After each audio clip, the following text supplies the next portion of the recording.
4 o 5 años que Pompidou, que cuando hacían una retrospectiva allí, me encargó varias cosas y entre ellas había esta posibilidad de hacer una performance en el museo. Desde el principio que teníamos amigos comunes, Jean-Pierre y yo, no sé por qué ya enseguida se asoció el nombre y me pidieron que hiciera, porque ya había hecho como una película muy larga de 101 horas para la documenta de Kassel sobre, digamos, 3 personajes alemanes muy significativos, en ese caso era Hitler, Fassbinder y Goethe, y en el Pompidou me dijeron, ¿no haces algo con la cultura francesa? ¿No? Con el pasado histórico francés, y enseguida no sé por qué se me ocurrió lo de Luis XIV, porque era un fan de las memorias de Saint-Simon, y a partir de aquí, pues, también de forma totalmente espontánea, por amigos comunes, Jean-Pierre ya enseguida se interesó y digo que sí, porque de hecho nunca se le preguntó, pero digamos que desde la primera vez que lo vi ya teníamos una afinidad bastante, ¿no? Bastante sincera. Y en teoría esto tenía que ser una performance en el museo para los visitantes durante 15 días, en una caja de cristal, en el hall del museo suspendida, que dentro, de 8x8, dentro había una cama barroca, etc. Y en tanto que Luis XIV como moría en directo, ¿no? Era esta sucesión de 15 días de la agonía de Luis XIV y que los visitantes del museo pues le veían morir y nosotros le filmábamos esta agonía. Bueno, esto por problemas de presupuesto que fue aumentando mucho porque la caja todo está muy caro y se anuló. 4 o 5 años después, o 4 años después, el productor dice, ¿por qué no hacemos el formato de una película, ¿no? Normal y corriente y tal? Y yo dije, vale, no sería divertido. Pero un poco con esta idea de mantener el espíritu de la performance esta, es decir, de un poco de unidad de espacio, tiempo, acción, ¿no? De estar siempre en una cámara y de realmente ¿no? describir o ¿no? narrar el proceso de esta agonía de 15 días, ¿no? De este camino descendiente hacia la muerte, ¿no? Y sobre todo hacerlo con el máximo de intimidad posible, con el máximo de concentración y de precisión posible, ¿no? Y un poco rodando, que esta ya era una cosa que era bastante coherente con el tipo de forma de trabajar que yo tengo, con, digamos, 3 cámaras, rodando todo el rato, yo no uso, por ejemplo, nunca monitor, ¿no? Siempre haciendo variaciones de las mismas escenas, poniendo para atrás, mezclando cosas, etc., ¿no? Como si realmente este proceso también de agonía no solo fuera, digamos, un rodaje muy estructurado, digamos, preparado, muy marcado, sino que también respondiera un poco a este fluir de la performance y de realmente ir pasando los días, ¿no? Estos 15 días, de hecho el rodaje en Francia duró 16 días, ¿no? Pues más o menos coincide con la idea que había en el principio. Sobre todo de compartir intimidad y de estar lo más cerca posible de él, ¿no? Y intentar describir un poco esto, cómo se vive la muerte, sobre todo en estos, ¿no? En la representación, ¿no? Delante de los otros, un poco todavía con esa pompa, la retórica de la corte, etcétera, etcétera, pero también un poco, y esto es lo más quizás interesante de la película, en la intimidad, ¿no? En lo que realmente, ¿no? En su propio yo más interno, él puede, ¿no? O él, como él debe, ¿no? Enfrentarse con la muerte y con este, ¿no? Momento fatal. Él estaba acostumbrado, yo creo yo, que nunca, no se lo pregunté, pero yo diría que nunca había rodado una película con varias cámaras. Y esto cambia mucho, porque estaba, incluso los primeros días estaba acostumbrado y veía una cámara, ¿no? Le parecía que era la cámara que le filmaba y les preguntaba siempre al operador, ¿no? Como así, ¿no? Quería saber exactamente, ¿no? Qué le estaba filmando a la cámara. Claro, esto es al principio. Al cabo de unas horas o de un día o así, y eres 3 cámaras, todo está oscuro. Además, las cámaras tienen libertad para moverse durante, digamos, la escena, ¿no? Se va moviendo, tal, así que enseguida ya perdió cualquier tipo de, digamos, de orientación o de centralidad o ¿no? de direccionalidad en lo que él debía ofrecer, ¿no? Lo cual era bastante coherente con esta idea de la habitación y de que realmente, ¿no? Su mundo era estos 360 grados, ¿no? Alrededor suyo, no tanto, ¿no? Esto de intentar ofrecer, digamos, un solo plano, una sola dirección, sino que todo el mundo, y que en cualquier caso en la habitación de hecho es esto, ¿no? Estamos en un lado, la escena siguiente en el otro, luego de frente, luego, ¿no? Y vamos dando así casi vueltas de una manera un poco mágica, porque la cámara siempre está fija, no hay ningún tipo de movimiento de cámara, pero sin embargo sí que vamos moviéndonos, ¿no? Alrededor de él. Esto yo creo que la interpretación tuvo unos efectos muy beneficiosos, que lo hizo mucho más complejo, ¿no? Si evidentemente tú tienes una sola direccionalidad, ¿no? Tienes tendencia siempre a intentar enseñar algo, ¿no? Intentar, ¿no? Mostrar unos significados. Sabes que esta cámara te está filmando aquí, por ejemplo, y que hay solo una cámara y que está aquí, pues inevitablemente vas a tener tendencia de, ¿no? Ofrecer algo a esta cámara, ¿no? De ya, pues, tú mismo, ¿no? Tendrás como unos significados ya pensados o una serie de gestos o de cosas para, ¿no? Para dar.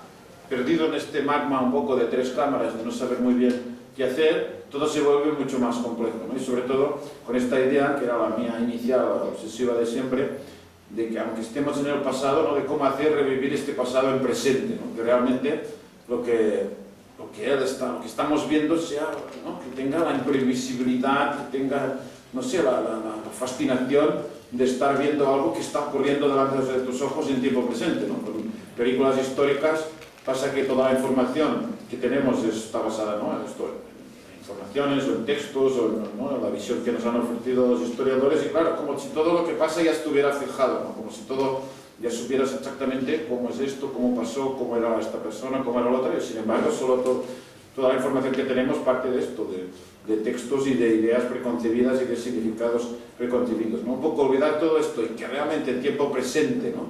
Él estuviera, ¿no? Digamos, viviendo esta agonía en tiempo presente real, era una de las obsesiones. Ya sabéis que yo nunca hago ensayos, ni nada, nunca hablo con los actores sobre los personajes, ni nada, y con él igual que con vosotros. También hay otro actor profesional, Patrick Dassomsari, otro de teatro, aquí el Marzo Simi, que es muy bueno, que hace del ballet,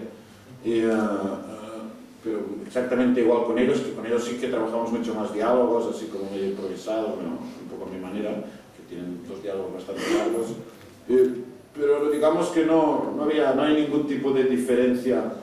Y de hecho, con Jean-Pierre, como os dije antes, nunca hubo una conversación que fuera, ¿quieres hacer esta película? Y vale, me lo pienso, y después dijera sí, ¿no? Nunca. Quedamos un día la primera vez que hace 5 años y luego nos fuimos viendo tiempo, pero nunca llegó a haber esta conversación.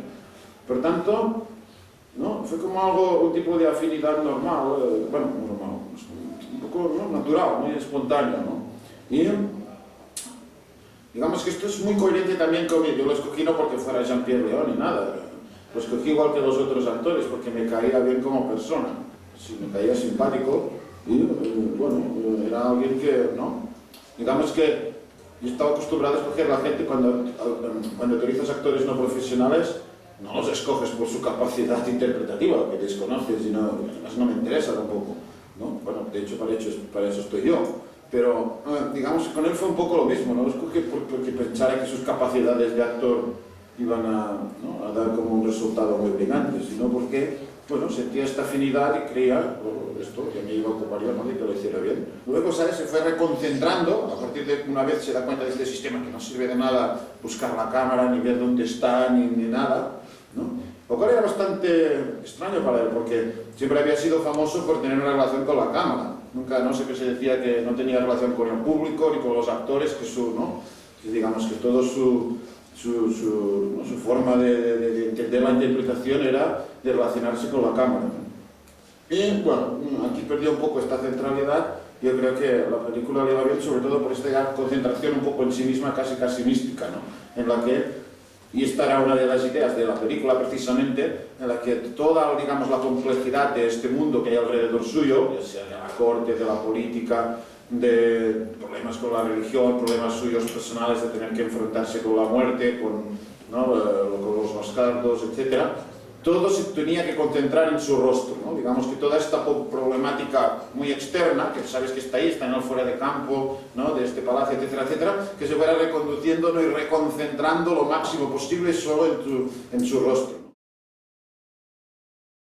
Este es un pequeño milagro que hizo que, ¿no? Yo pensaba que sería muy repetitivo, etcétera, etcétera, ¿no? Y que al final, sobre todo los últimos 45 minutos, serían un poco lentos y que la gente se aburriría, ¿no? De tanta repetición, pero no se sabe por qué. Bueno, sí sé por qué, pero no, porque sobre todo es a causa del montaje, que está muy bien hecho los últimos 45 minutos, pero una cosa que sí podéis explicar, porque es muy lento de explicar todo esto, pero que al menos durante toda la película, siempre con los pequeños gestos, con algo, mantuviera vivo el misterio, ¿no?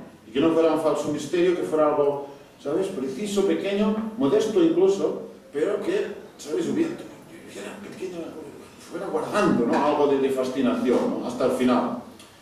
Como decía, ¿no?, se consigue un poco con el montaje de los últimos 45 minutos, que es muy original, porque casi es como una especie de... es muy sensual, está hecho de manera... casi no hay mucha... bueno, inventamos como una cosa que es...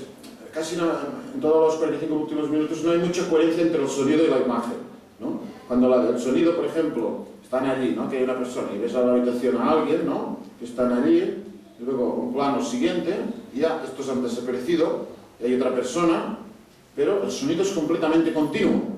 Entonces, como una elipsis de imagen, pero de sonido no, y a la inversa. Muchas veces es como casi el mismo plano, estás en el mismo momento y dices que estás, ¿no?, que han pasado unos segundos y en cambio el sonido te marca una pequeña elipsis de sonido, ¿no?, y en cambio la imagen es la misma, ¿no? Y entras en una especie como de flujo, así como de difuminación un poco del tiempo, ¿no?, y que de una forma muy sensual, imperceptible, porque está hecho de una manera bastante sutil y no muy, digamos, no muy exagerada, ¿no? Y vas entrando como una especie de ritmo que a pesar de que vayan haciendo repeticiones de las mismas cosas, que si agua, que si más agua, que si no sé qué, ¿no?, pero en un ritmo sensual que casi se identifica un poco con el tipo de ritmo un poco del enfermo, ¿no?, de la persona que, bueno, van pasando cosas, no sabes exactamente cuánto tiempo ha pasado, porque hay gente aquí ahora desaparece, etc. La película anterior lo hice en el último momento antes de entregar la película en el montaje. Acabado el montaje, por una razón, bueno, primero porque no sé, porque se prueban las dos cosas, se mira y escojo el que me gusta más, pero acaba siendo más coherente porque he hecho muchos planos así de la cama, ¿no? La cama es un poco alargada, hay muchos planos en que realmente esta horizontalidad de su posición, etc. Y no sé por qué, pues lo íbamos probando y quedaba muy bien, ¿no? Y, es una cosa bastante científica, digamos, lo probamos en todos los planos, si había un tanto por ciento de plano superior al 50%, el telescopio quedaba mejor, pues escoge el telescopio. Si hay menos del 50%, pues no se escoge el escope, ¿no? Es tan simple como esto. En este caso había casi como el 80% o así. Hay alguna putada en algún plano que no se puede, ¿no?, arreglar mucho, sobre todo uno que era el que me molestaba más, que era muy bonito, que es cuando le están dando agua al final y tal, mucha agua, mucho no sé qué, y el otro le está preparando carne, ¿no? Pero claro, el plano era muy vertical y se veía la cara del tío allí como fanatizado y tal, con el escope, preparándole la carne, y se veía la carne, que es muy bonito porque es como un plato de carne muy barroco, ¿sabes? Y ya no puede, ni todo el agua le cae, no se mueve, ya está como paralizado, y el otro le preparaba la carne, pero no puedes tener la expresión del tío y la carne en sí misma, que es el único plano que me sabía un poco mal, que el escope, ¿sabes?, tenías que perder una de las dos cosas y al final evidentemente escogimos el trozo de abajo de la carne. Pero es una lección también del final. Ya lo hice en la última película, que era 4:3, pero aquí lo hice con el acuerdo del director de fotografía. O sea que fue más, ¿no? Estuvimos allí probando y ya está, ¿no? Nos gustaba más y dijimos, vale, lo haremos así, ¿no? Pero, bueno, pues, ¿no?, es una cuestión. Hoy en día todo, no tiene...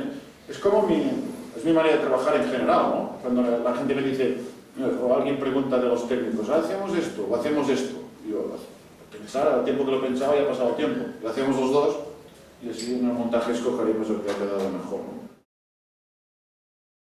¿no? No, es divertido. A mí me gustaba esta idea de que es como grotesco, ¿no? Porque uno le da sangre de toro, dice sangre, semen de toro y no sé qué, y grasa de rana, pero esta vez no te hemos metido cerebro humano, jugo de cerebro humano. Y a los otros le dan leche de muda. ¿Tú crees que hay alguna diferencia entre la curación que puede ejercer este mejunje o el otro? Es exactamente lo mismo, ¿no? Y sabemos científicamente que cero, ¿no?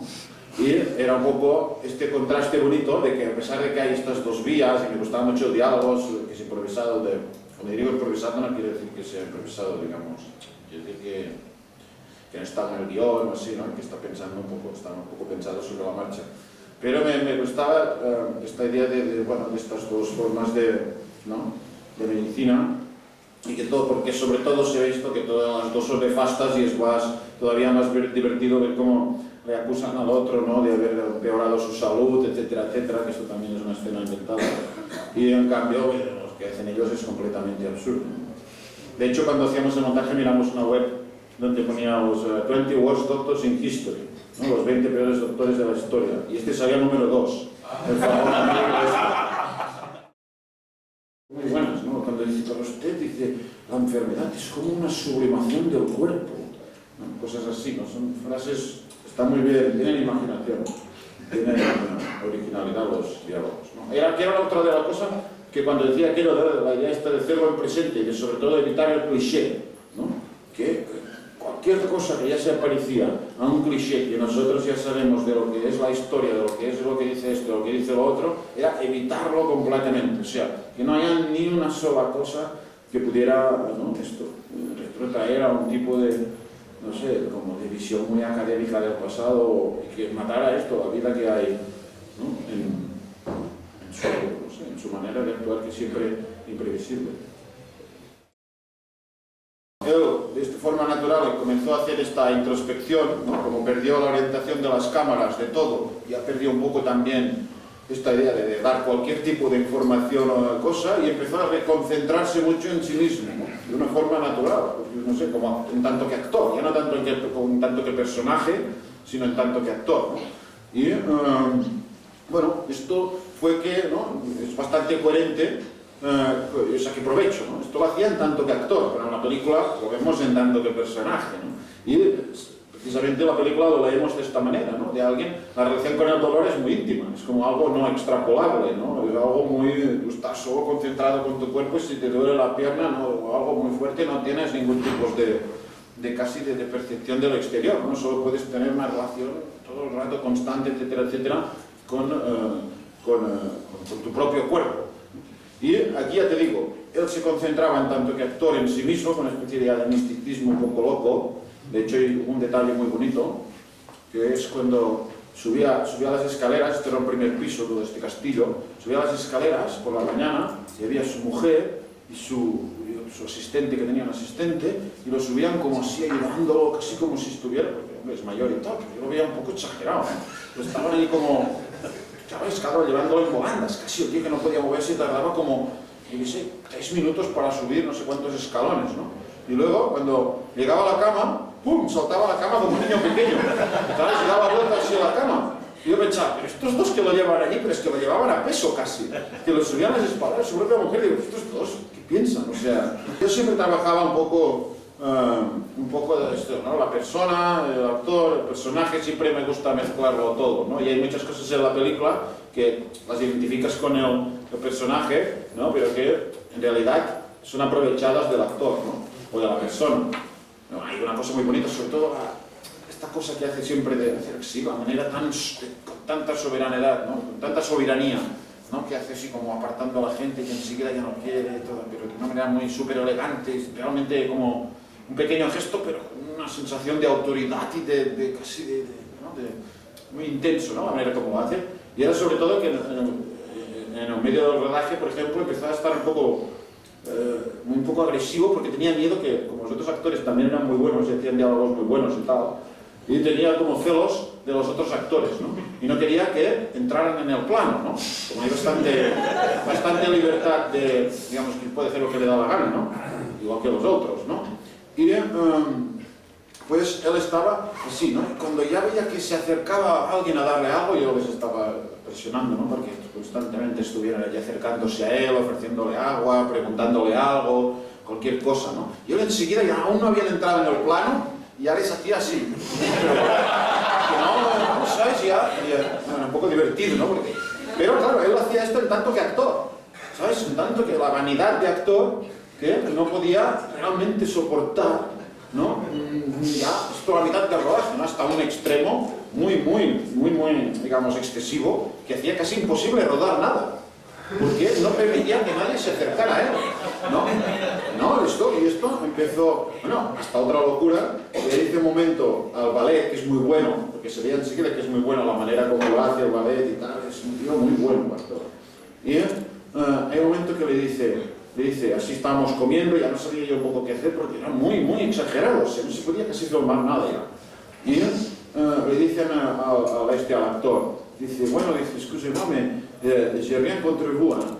dice, mais c'est moi que je peux pas soporter.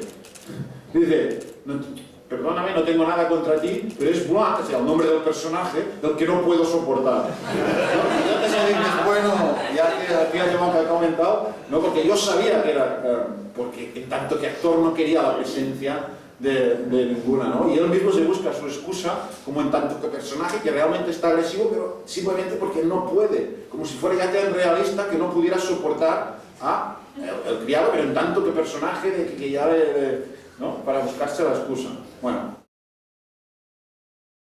el tema del dolor, no sé, lo que me interesaba, y creo que aquí es por eso lo hace muy realista, es un poco la banalidad, ¿no? Que realmente esta agonía fuera narrada en toda su banalidad, ¿no? Es decir, la banalidad de un poco también de la retórica de la corte, que continúa igual, toda la pompa, el que se está ya muriendo, en cambio todo continúa igual, ¿no? Cuando dices, bueno, a lo mejor en este momento tocaría, ¿no? Parar un poco y pensar, o qué hacer, o que todo este, digamos, todo este aparato al lado de él se parara un poco porque estamos en momentos muy decisivos, ¿no? Pero al mismo tiempo, y esto está muy descrito de una manera muy bonita en el catálogo de un festival que fui, en Nueva York, dice, de la banalidad de la muerte en sí misma, ¿no? Que la película retrataba un poco eso.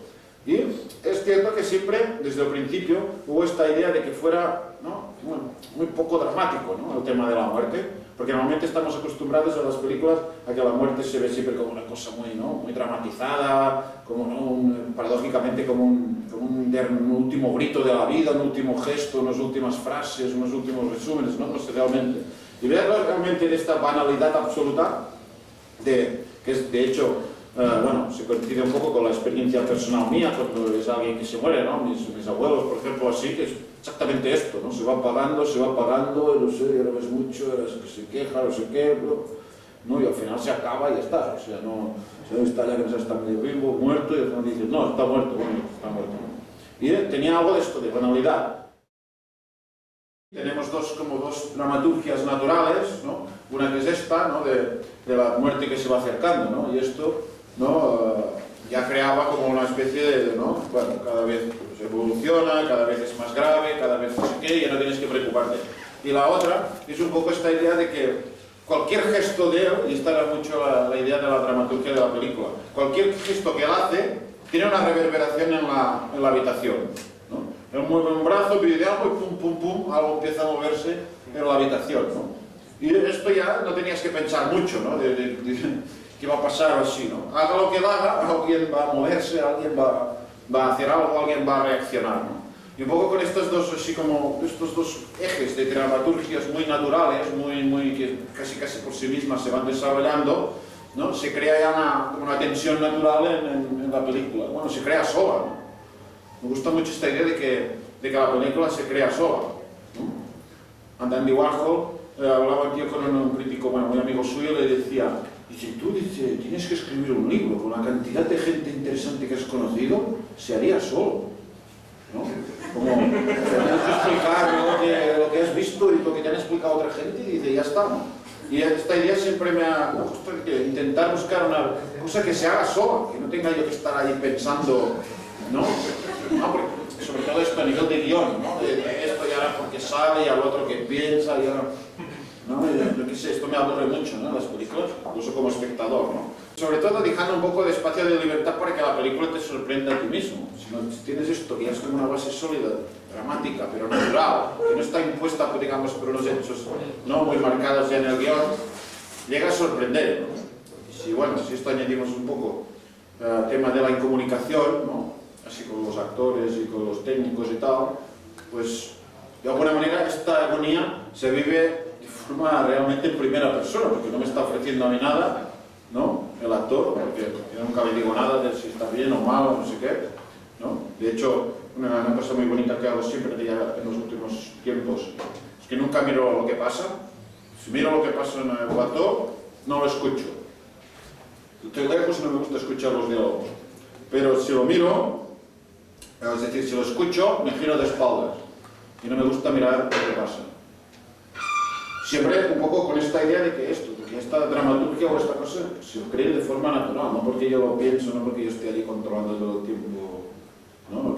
lo que está pasando, ¿no? Y con esta base, en esta película, bueno, claro, tuve la suerte de que era muy la homogeneidad que ella crea de natural también, la unidad de espacio, tiempo y acción, también crea una homogeneidad natural, ¿no? En otras películas como la anterior Historia de Muerte, claro, es una locura aquello de que, claro, son muchos vectores, muchas líneas que se fugan, que no vuelven. En cambio allí, de alguna manera, todo vuelve, porque nada sale por la ventana, nada, ¿no? Todos los temas están allí concentrados y van yendo y volviendo, con un poco de evolución, pero esto reverberando en los otros actores, pues sobre cualquier gesto que vuelve, ¿no? Y esto da una homogeneidad natural, ¿no? Que hace quizás que la película sea que tenga más éxito con el público, ¿no? Porque realmente estás en un mundo cerrado, en un mundo, ¿no? Muy, no sé, muy mundo homogéneo, realmente que crees en él, ¿no? Y que lo compartes desde el corazón mismo.